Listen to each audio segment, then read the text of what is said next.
Hey nerds, what's up? Today's video is going to be my January wrap-up along with the stats of that. So let's get into this. In January, I had 9 books on my TBR. Of those 9, I actually only read 3 of them, but I ended up reading 6 books total this month, and you know, such is life sometimes, I think. So in the month of January, I didn't buy anything, and that's really exciting for me. I did borrow 5 books from the library or Hoopla, so I have 5 books on here that I borrowed. I read 4 adults and 2 YAs this month, as well as I read 3 ebooks, one of which was an ARC, and I read 3 audiobooks, and I read no physical books. Like, what's happening? I read 1 science fiction, 1 contemporary, 1 romance, and 3 nonfiction books because that's the mood. That's the mood for the year, I think, is what's gonna end up happening. I'm reading a lot of like empowerment, self-help, like those types of things. I've already talked about some of the podcasts that I really love that are all in this realm of things on my second channel, so I'll link that video up above if you're interested. But I have also been reading some great books, so we'll get to it. And then in total for ratings, I gave 2 3.5 stars, 2 4 stars, 1 4.5 star, and 1 5 star. So those are all of the stats, except for I read 2,133 pages this month. Altogether, I do not separate my audiobooks and my regular books. They're all reading, so I just count the pages and then put them all together. So those are all the stats for the month. Let's get into the read. The first book that I finished this entire year and in the month of January was the first book of the Nola Knight series, which is The King of Bourbon Street by Thea LaSalle. Thanks, Chelsea, for this. Chelsea sent this my way. She kindly gifted me an ebook of this when they were really cheap and like on sale on Kindle, so thank you, Chelsea. This was a whole experience. I gave this book a 3.5 stars. Coming from the perspective of like writing, I honestly think that this writer, Thea LaSalle, is great. She really makes you intrigued in like what's going on in the novel, but what I found a little bit disruptive is how smutty it was, which like that's just a me problem because this book is sold as smut. Like we all should know this is a smutty book. Like it's how it's sold. It's a smutty romance. That's the whole point. And I found myself really like frustrated when there would be like 10 pages of sex because I'm like, dude, there's so much going on in their lives. Like, can we get back to the plot? But like, it's a smutty novel. This is the plot. So like, I think Thea LaSalle's writing is really good because it makes you intrigued by the underlying part. So like, you know, the story is good. I just personally don't have, this book helped me realize that I just don't like smut. Like, I don't want to read these like long extended periods of time of sex. I would just like to get to the story. Like, okay, we're here. It's the same, I have the same problem watching movies and then they have that like long momentous kiss where they finally do it. And I'm like, could you like pay attention because you guys are in a war zone? Like, what's happening? Why are we kissing right now? Like, get your shit together. So I should have known better, but I'm glad that I was able to try it. This book definitely, again, was well written. 3 out of 5 stars from me. Next book that I finished was The Lives, The Lives Untold by, what is it called? Oh my gosh.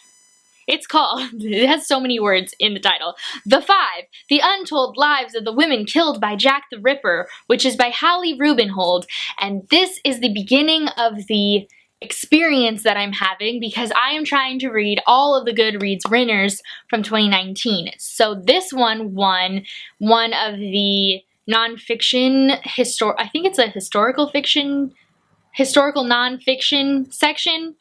Whatever, I'm gonna put all of the categories here, how about, because I can't remember. But it won a category. I read it.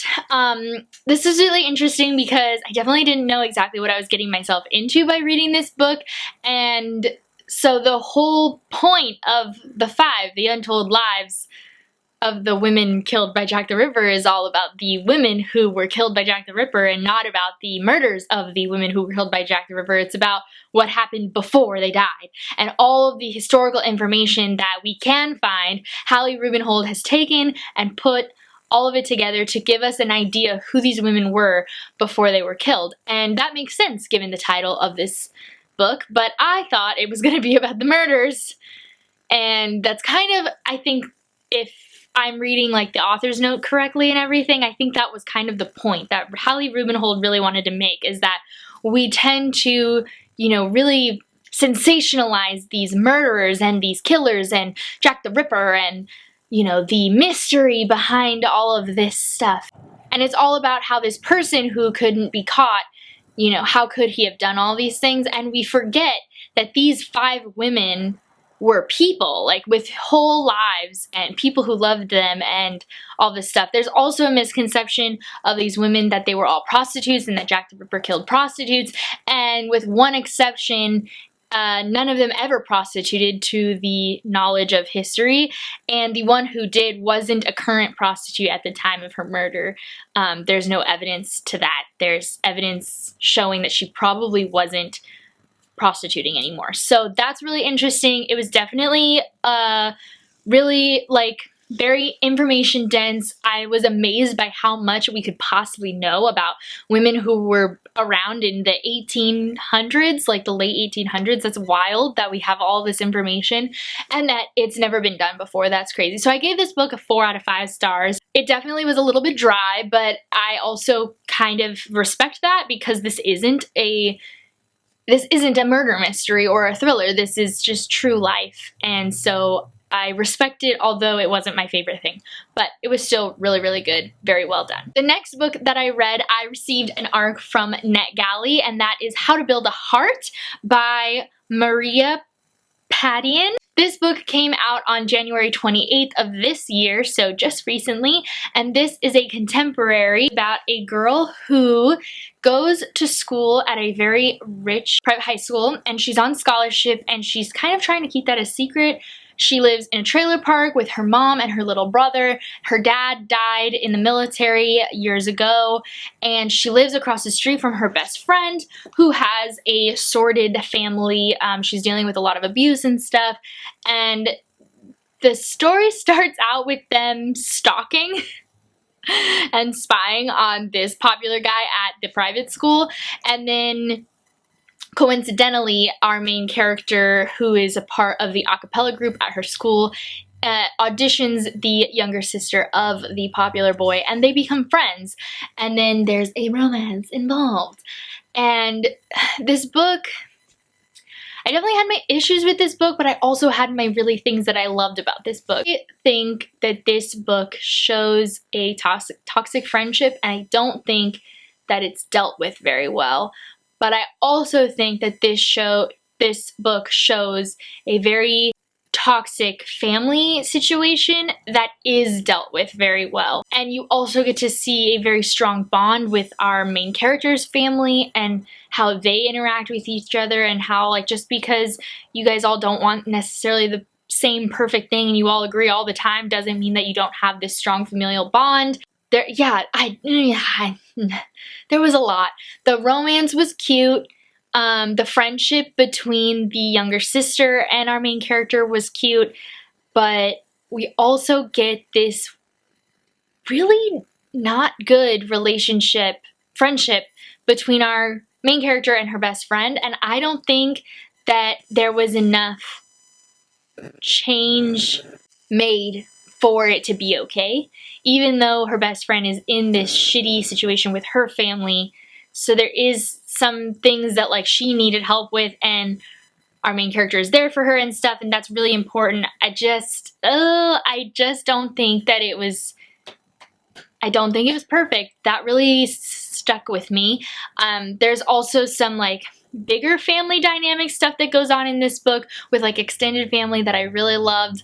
I thought it was good. There's a lot of talk about racism and stuff in this book because our main character is part Puerto Rican, I want to say. Her dad was white and her dad is the one who died, and so her family, her extended family on her dad's side, there's some racist tension there that comes from past, and so that's really, I thought that that was dealt with well, although I'm coming from somebody who has no experience with any of that, so I'd love to hear somebody else's opinion on this who can speak to the trueness of it. But I definitely didn't like the friendship and how that happened. So I gave this book a 3.5 out of 5 stars because there were some really great things about this book.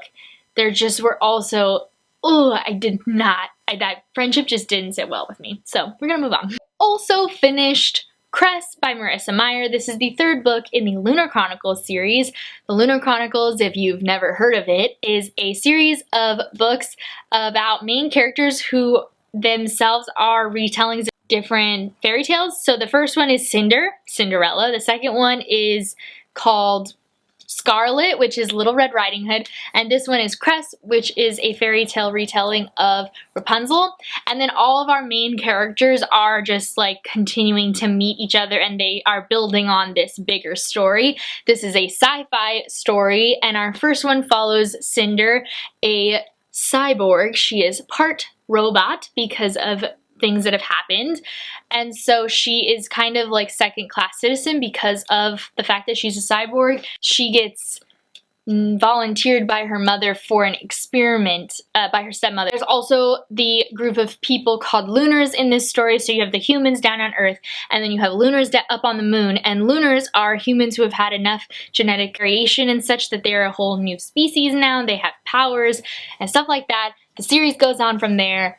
It's really good. I gave this book a 4.5 out of 5 stars. I'm really, really liking this series. I think Marissa Meyer she really does it for me. I didn't know that she was going to do it for me, but she really did. Next book I read was also for the Goodreads Awards. I believe this one won the poetry category, and it is Shout by Laurie Halse Anderson. I was very excited to read this one because Laurie Halse Anderson is the author of Speak, which is a book that just really has a big part of my heart for it, and has for a really long time. So this book is a poetry collection, and it's kind of a memoir all about Laurie Halse Anderson. Definitely wasn't my favorite, but that also speaks to, similarly to The King of Bourbon Street, the fact that I just don't really love poetry collections, unfortunately. They just aren't made for me. While I do feel like she really did go into some really amazing and dark and deep topics, in the poetry setting, I just don't think that you really get through the deep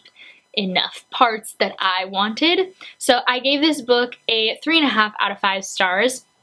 Again, I did like it, definitely thought it was well done. It just isn't the book for me. Lastly, in January, I read my favorite book of the month, Big Magic by Elizabeth Gilbert, who is the author of Eat, Pray, Love. I have not read Eat, Pray, Love, but this is a nonfiction book all about how to reach your big magic, and it's basically a self-help book, but your big magic is your creativity. She talks so much about how people will shut down their creativity because of fear, because they're unwilling to even try it, and dude, this book spoke so straight into me. It was so good. I gave this book a 5 out of 5 stars. I highly recommend for anybody who wants to be creative, who is creative, who doesn't think they're creative but wishes they were, who has just any minute bone in their body that is for creativity. You need to read this. Even those who are in their creative space and that's what they do professionally and all that, I think that this book is made for anyone on that spectrum. I really loved it a lot. And I highly recommend the audiobook because it's her speaking and amazing. Shout was also narrated by the author Laurie Halse Anderson if you're interested. So yeah, that's everything for January. I'm so glad that I finished the month on this perfect moment. Yeah, so that was my reading for the month of January. I hope you all enjoyed this video. Please give it a thumbs up if you did, and hit that subscribe button if you haven't already. My haul and TBR for the month of February is coming up next, so you'll see that very soon, and I will also see you very soon. I make videos every Monday and Wednesday on this channel, so I inhaled some spit. Look at my cup. It says mirror, mirror on the wall. You can't even read it. And then it has the mirror. And that is so perfect for the Lunar Chronicles. That wasn't a coincidence. Actually, it was 100% a coincidence. I didn't plan that. Anyways, see you guys later. Bye!